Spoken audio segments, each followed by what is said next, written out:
In intelligence, the most dangerous man is rarely the one with a gun. He is the one almost no one notices. In 1943, Adolf Hitler came closer to Allied secrets than ever before. Not through a spy ring, not through a coded radio, but through a butler. He poured tea, slipped between rooms like a shadow. And when the house slept, he turned a key and held the fate of nations to a lens. During World War II, Turkey stood officially neutral. Unofficially, Ankara was a battlefield without trenches.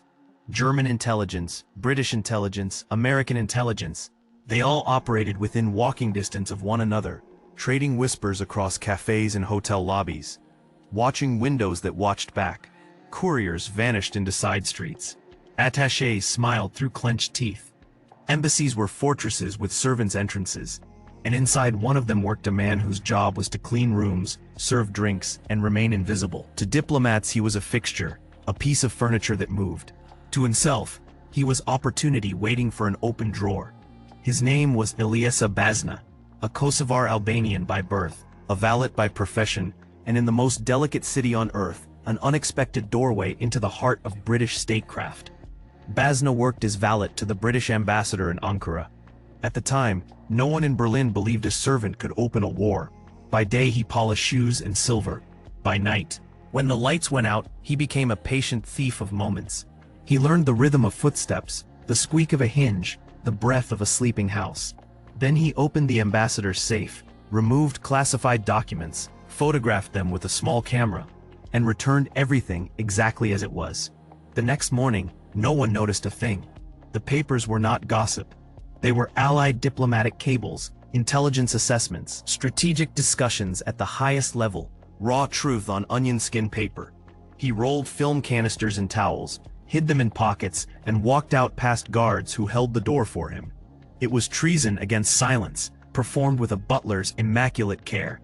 He sold the documents to the Germans. Berlin gave him a name, Cicero, and a channel. The material was astonishing. Real minutes, real cables, real intentions from London and Washington laid bare. It was so good that it frightened the people who read it. In intelligence, information that is too valuable creates suspicion. Analysts warned one another in the margins. Case officers wrote doubts into reports. Decision-makers hesitated. Was this a British deception? A honeyed trail designed to lure the Reich into a trap? Files piled up while certainty failed to arrive.